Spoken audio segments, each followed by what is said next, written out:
Hello and welcome to the PL Pyramid. It is not even 7 AM where I'm filming this, so excuse the inane babble that's about to follow for the next half an hour or so. We've got 3 lots of EFL trophy action, some live NLP, including David Moyes' first game in charge of Manchestaff Utd, and then we've also got scores from across League 1, League 2 and some additional National League Prem games as well. I've only made a very split second decision to grace you with my voice today. If I decide I'm coming up with too much nonsense, I may just duck out, but I thought, seeing as we're at the I can't remember what they call it, I think they call it the quarter-final stage, which is the semi-final regional stage of this trophy, I thought I'd add some context. Always a bit easier when we've got multiple competitions going on simultaneously.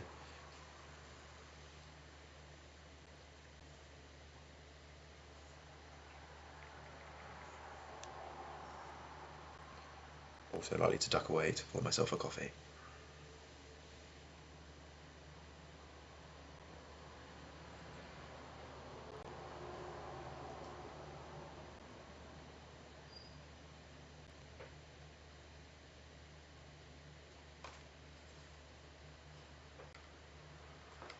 As I say, I think this is classed as the quarterfinals because we are down to 8 teams left, but 4 of those are in the north, 4 of them in the south. So you get sort of a bit like NFL style, your regional finals before the final.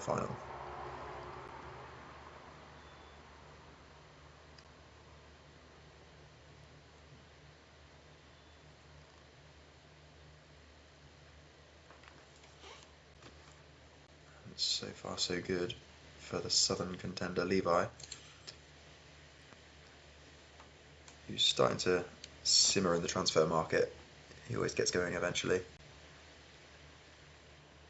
So far he's brought in Kolasinac and Giovanni Lo Celso more recently, neither of whom have started today. Not sure if they're on the bench, and they might be needed because Suleiman has just equalised.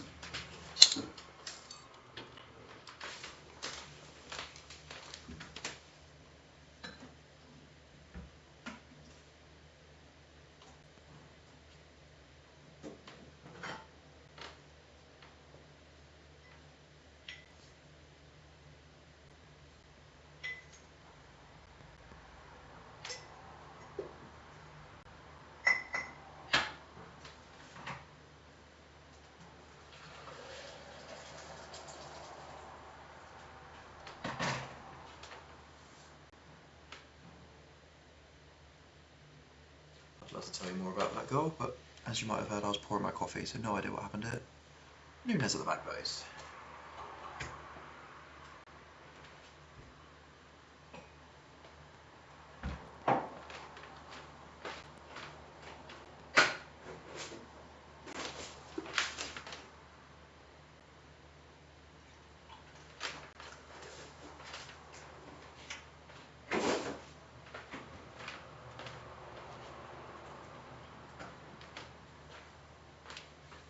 Apologise to Levi for not giving this game my full attention.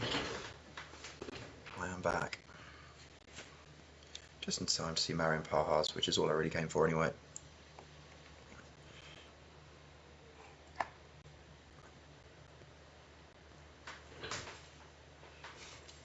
We are now only a couple of days away from the end of the transfer window. It's been a pretty slow one, as I kind of expected for this January. A lot of the better players now been drafted or moved around or picked up in waivers.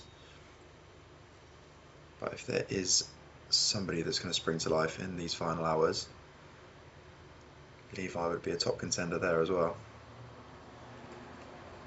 This FullofStrangeham setup never quite complete, despite his success.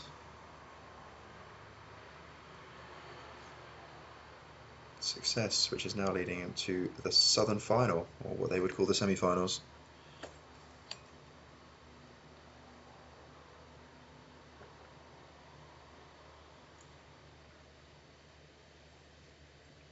There, he'll either face AFZ Wimbledon, Z's outfit, or Danielsea, who are trying to find some sort of consolation this season. That game coming up shortly.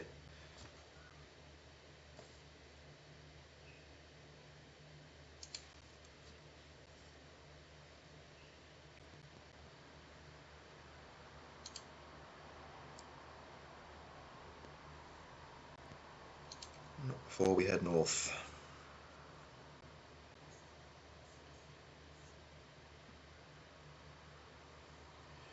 Talking there about Dan Gregory trying to salvage something from his season. In a weird way, I don't think it's quite as dramatic, but we could say the same for Jamie's Foyverton team. Obviously still very much in the promotion hunt in League One, having won League Two last year. But automatic seems unlikely now, and then he's at the mercy of the playoffs, potentially with the team we've just seen, FullofStrangeham, dropped out of cups with regularity. And this is kind of the last hope at something to cling on to. He's recently lost his assistant manager, David Moyes, who takes charge of his first Manchestaff game shortly.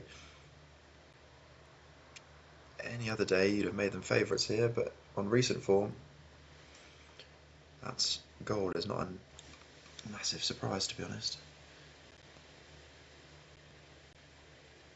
Actually, looking at Ranieri's team, he's not particularly taking this seriously despite all of that context. A random strike force of Kluivert and Delap. Though the rest of the team actually was pretty strong.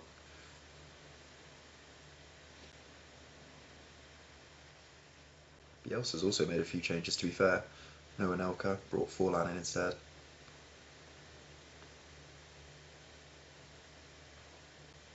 Liam Delap, what do I know? Every bit as good as Tevez.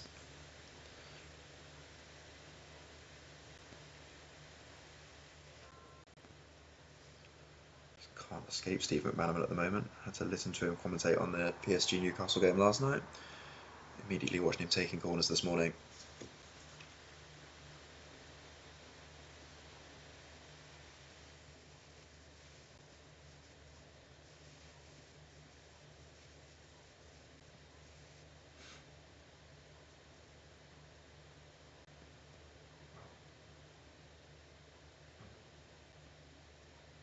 Going to take this free kick while Rafinha lies down in front of him.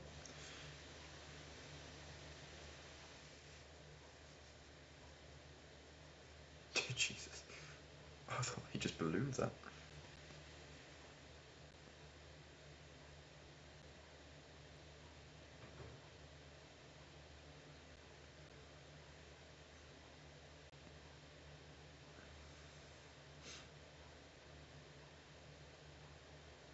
Not sure what the protocol is at the end of the game if it is a draw. Not sure if we've got extra time or just pens. This competition does love a penalty shootout, even in the group stages. Let's see if we get there.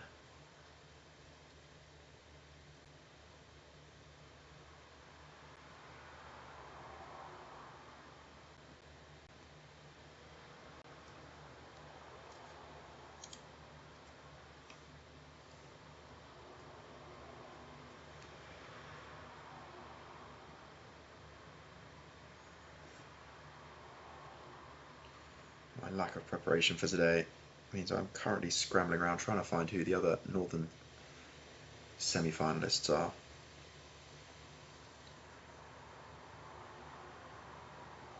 Who potentially at this rate could be facing Leeds UniTodd.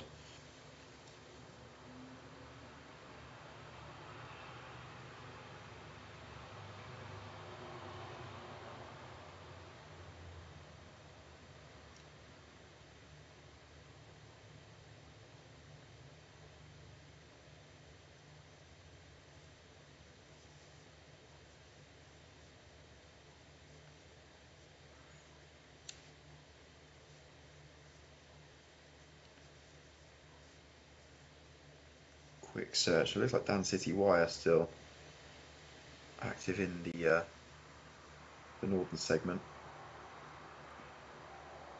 Always a decent cup side, of course.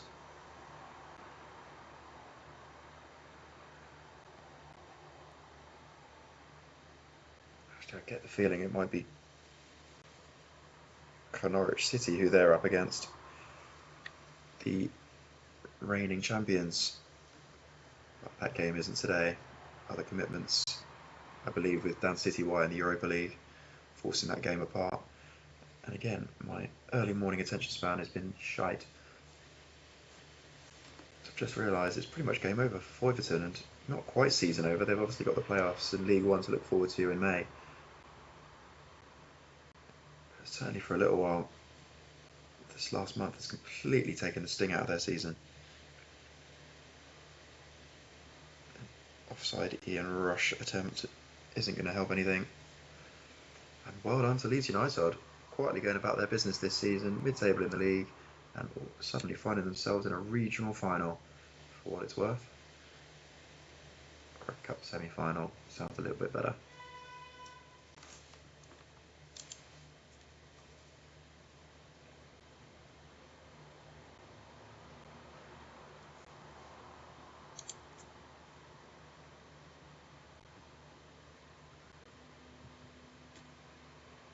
So this is that aforementioned other Southern semi, or general quarter-final, for a place against Levi in the semi-finals. Immediately drawn my attention towards Dan Petrescu and Michael Dewberry. Love to see some of those inherited players getting on the pitch. Roberto Di Matteo also falling into that category.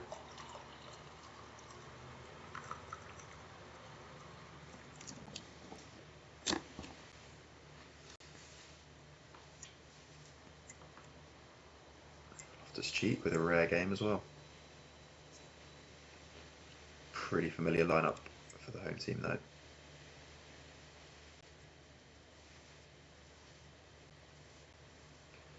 One notable absence actually for the away side is Harry Kane up front. This has actually become quite an important game for Danielsea. They bombed out of the FA Cup at the weekend against non-draft opposition. Very bizarrely. It was 3-0 I think in the end against Bolton A. And with not much to sing about in the league, it's again a bit similarly to Foyverton. This is really the last hope of something to cheer on over the last 3-4 months of the season.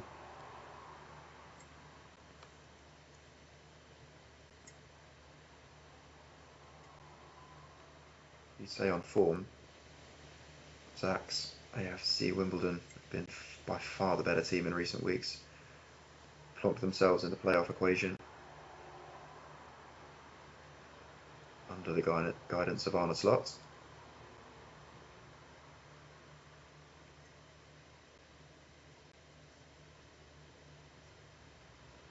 It's not even Harry Kane to come off the bench, getting a full rest here.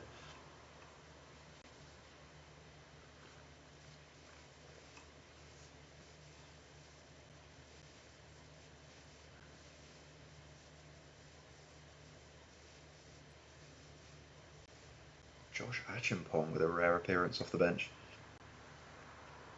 Again, despite not really having much else going on, not taking this overly seriously.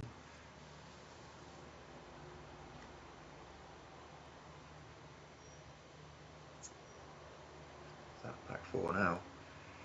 Considering the hundreds of players we had to draft from, you've ended up with Josh Cheshampton, Ron Vlaar, Michael Dewberry and Stig Bjornaby. Compare that to the other team. Nevertheless, it's a defence that's kept a clean sheet. Or has it? Have I ruined everything? Oh god, what have I done? Luckily it's just Grealish.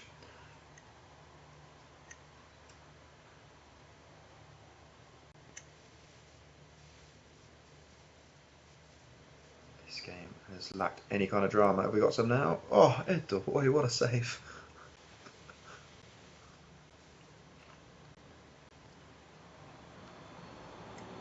Extra time? No, we are straight to pens.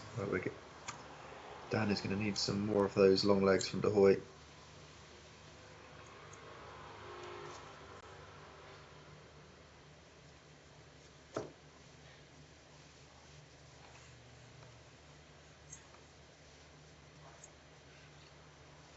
say Danielsea have the better goalkeeper on the pitch for this kind of situation, but the home team the better takers. Already down to Trevor Sinclair. It's not normally a good sign. And there it is.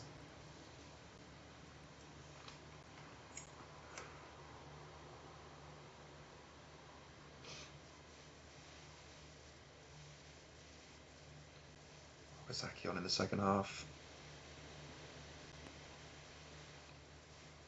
Alexis Sanchez, fourth penalty taker. That is a deep roster, but he's missed it.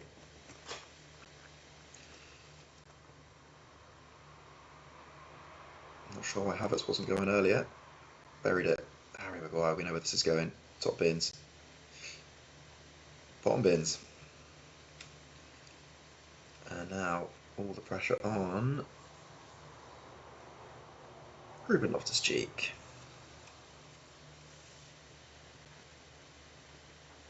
Going sudden death. He's missed about 4 sitters already today. That one he buries in the top bins. Big Ron. That net is terrified. Floodlights bouncing off his head.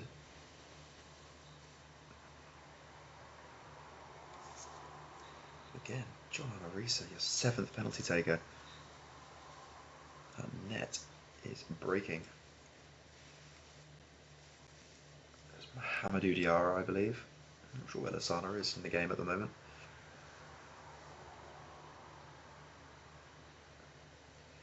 We go on. Gravenberch, still depth of takers. Unbelievable. Oh dear. Meanwhile, the long and lonely stroll of Michael Dewberry.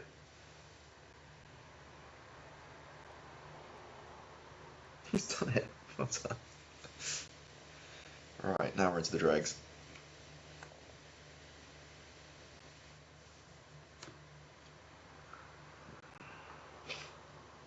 Maybe I'll go back to bed, come back later. An injured sticking Bjornaby. Oh dear. Oh, he scored. What's this? Pen 10. Marble lower. Still going.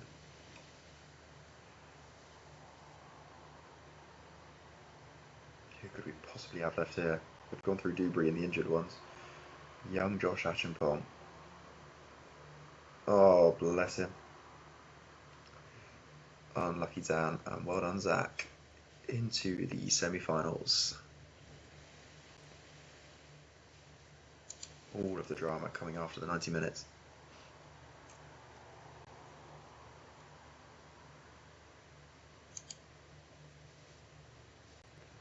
Right, now we're going into the National League Prem. It's very nicely divided by FM for a change.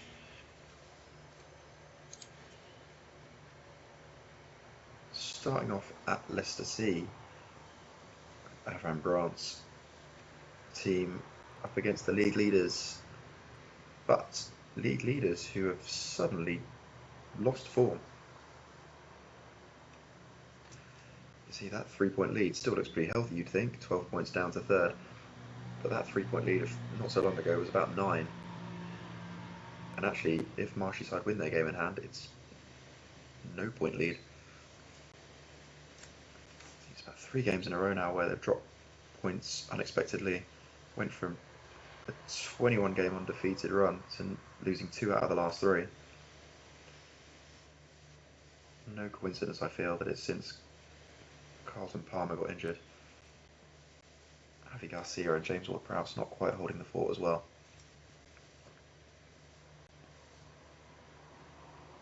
Nevertheless, these would still always be classed as expected wins. I was going to say winnable games, they're more than that.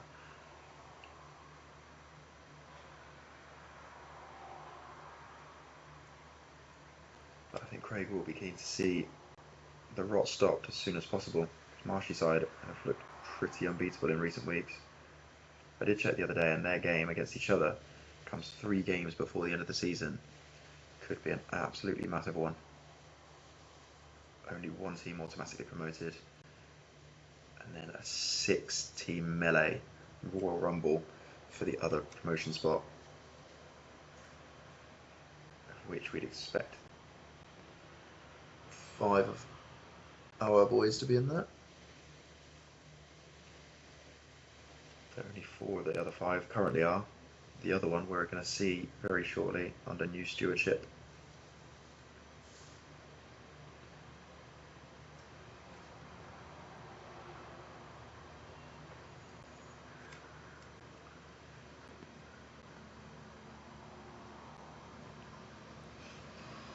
Pretty enigmatic front 4 they've got today. otbCraig, Alessandro, Alano, Mkhitaryan and Christophe Dugarry. They're either going to score 1 each or start punching each other.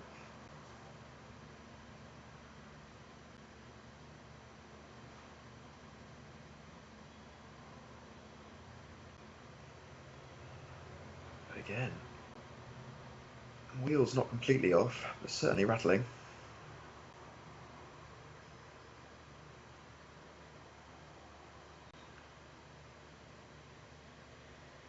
Sven's taken a couple of months off to go gallivanting with some new bird.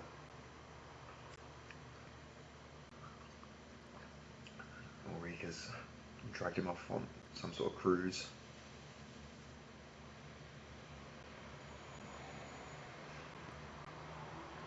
A heavenly cruise now, bless him.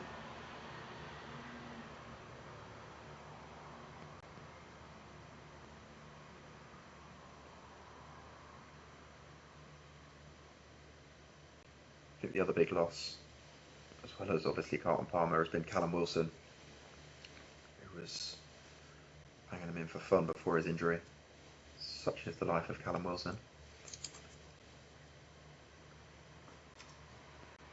Did notice Dalian Atkinson on the bench for the away side today. I'm a bit surprised he hasn't had more involvement. Quality player in his day. His day. Craig's day.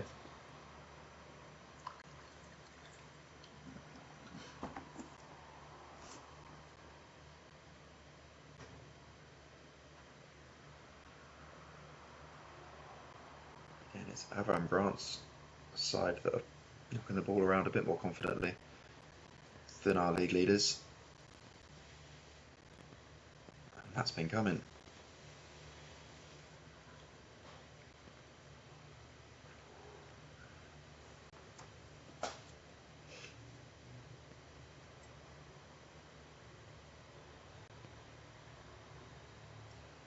It is still Aaron Ramsdale getting the nodding goal. Mark Schwarzer is in that squad and was denied a move to Moscow the other day, despite Craig admitting he forgot he even had him. It might be time to remember him. Vincent Abora. Very brief spell at Leicester a few years back.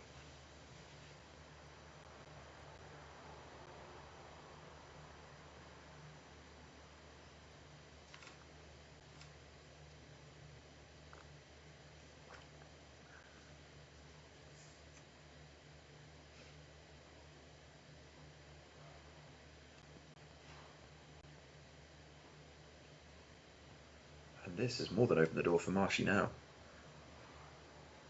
You could even argue he's now favourite for the title. It's all changed in the space of about 3 weeks.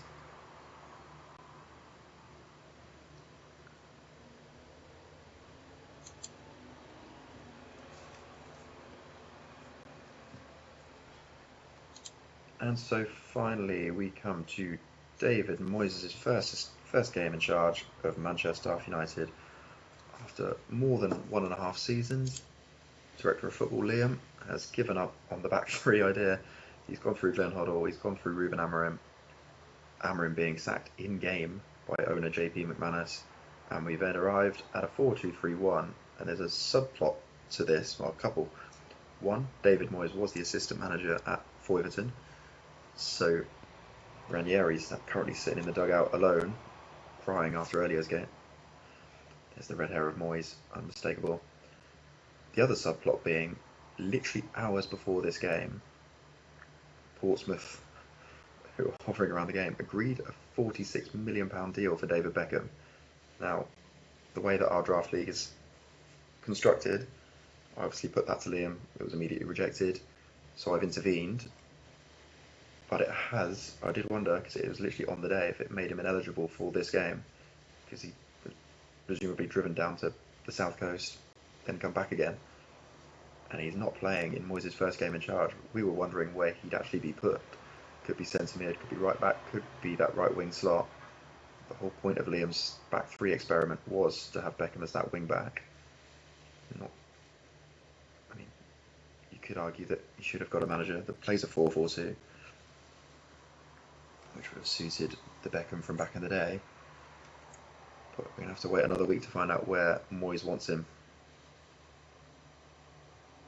And it's not been the most auspicious of starts. Jack Radoni, not even in the database. Very much an add-on. And it's Sheringham that's been given the nod up front ahead of Andy Cole as well. The other interesting selection decision. One massive issue has just been creating chances the past 2 years. The back three formation on FM just sort of provides you with two defensive midfielders as well as the back three and the wing backs, and this massive gap to whether a front two or three. So in theory now, should be able to play between the lines a bit more seamlessly, but not on the first half an hour's evidence. A nice balance of Veron and Carrick at centre mid though. What a midfield that would have been.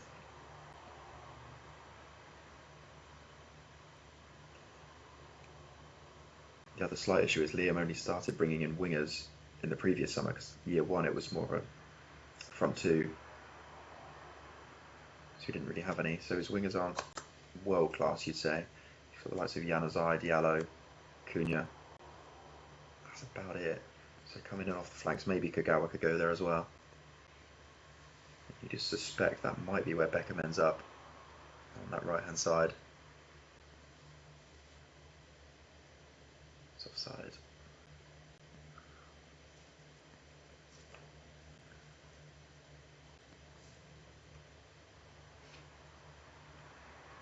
Tottenham D, meanwhile, are one of the teams that have actually pushed Liam outside of the playoffs, so I mean, losing to them really wouldn't be ideal at this stage. He'd be cut adrift.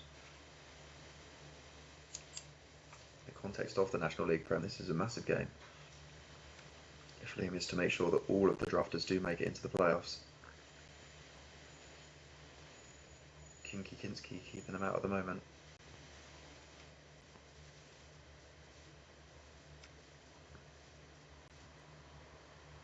Interesting to see who Moyes brings off the bench. Still ignoring Ian Hart. One of the hottest properties at left back on the game. He's young in the database. Still can't seem to get a game, whether it's at left wing back or now at left back. Daley Blind still getting the nod.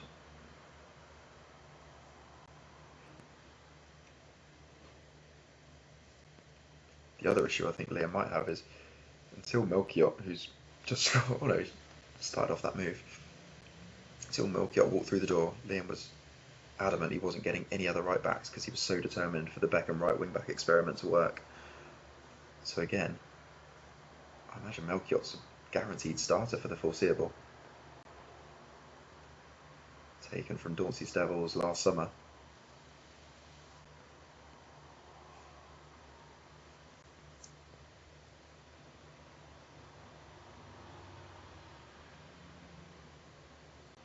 Cleared one off the line there. Not to say he's a bad right back, he was a very capable right back.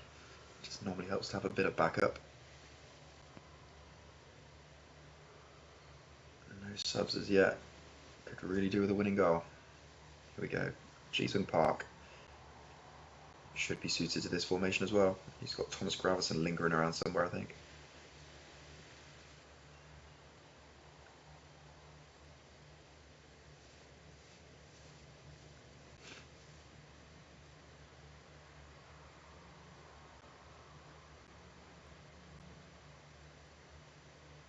Is there to be a fairy tale ending to Moyes' first game? Oh, what a hit! He's off. That is unfortunate. No more changes. Januzaj at the death. Not enough though, and a draw that doesn't really help anyone.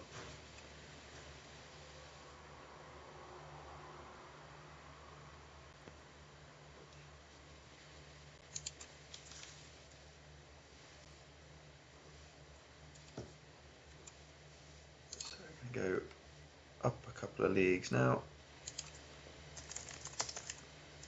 To League Punny, as I just typed. League 1. Oh, still latest, aren't we? Let's move that on a bit.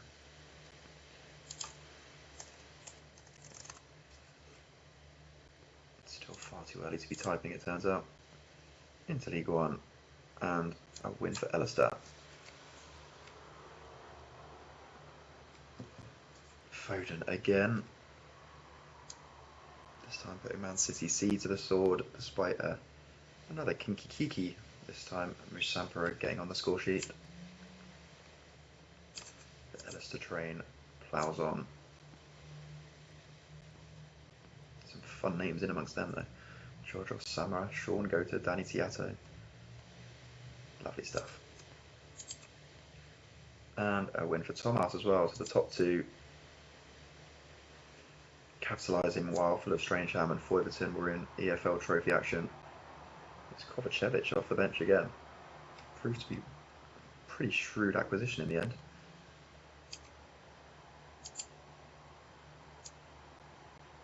Far too good for Newcastle C, despite that sexy strike force of Lovenkrands and Hosselu. Into League 2, and the Red Whall, the wheels have come off slightly there as well. Made all the early running in the league, but Berbatov opener not enough to keep Cheshampton at bay, who themselves actually have been in patchy form, but still very much in the promotion hunt, or the playoff hunt at least. 2 for Salah, 1 for Jurgen. Sheff Wed B spoiling another party. They've done it 3 times now in recent weeks. Reggie Plinker with a late goal, and Louis Sky Lews with all those games in hand, and this was one of them. One of them that he'd have put 3 points very much on. Banked on those. Bizarre. Massive result here though. Jazz of the Rovers again.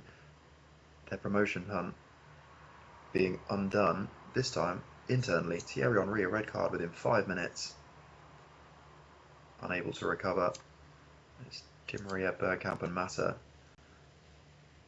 with the big goals.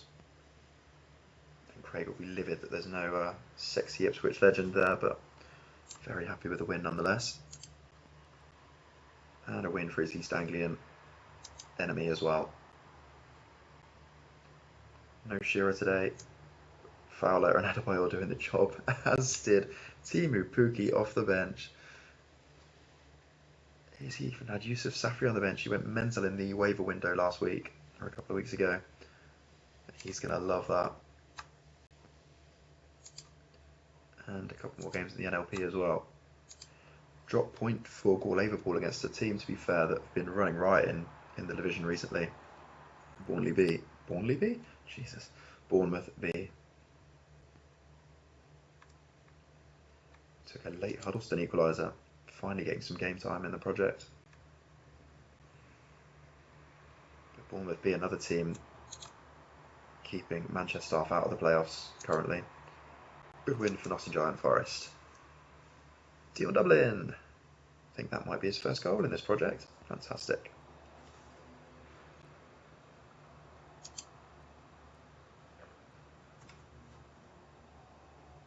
Overcoming a much ravaged Chelsea E team. And actually Marshyside not able to capitalise. Again, being undone internally. It's Kanchelskis this time, seeing red.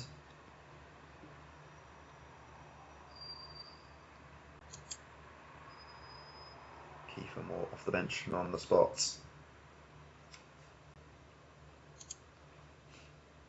And LuTom. Good win for them actually, who are quietly going about their business in recent weeks.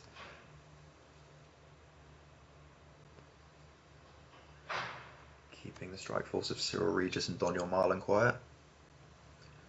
Took a penalty to do it, but they all count. And actually, he's keeping one eye on what's above him. I think that is everyone. 1, 2, 3, 4, 5.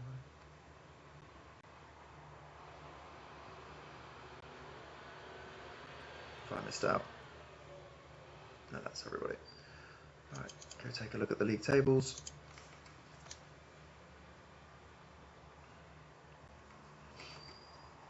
So as you can see there, Foyverton do have 3 games in hand. I mean, if they won all of those, he'd again only be 4 points off Thomarse, but that's a big if right now. So, I mean, Ellister looking imperious, still only lost 1 all season. Down to League 2, and Jazz of the Rovers missing out with their game in hand. Actually, AFC Wimbledon have been massive winners today. They've won in the EFL trophy and actually gained ground in relative terms on those automatic spots. Cheshampton moved back into the playoffs. Connorwich making stealthy progress. Played more games than most. But, I mean, points on the board. You never know. The Red Whall going the other way. And the Sky Lews also missing out on an opportunity to make ground. Sheff Wed B at the bottom, doing their best to avoid relegation after some recent revival.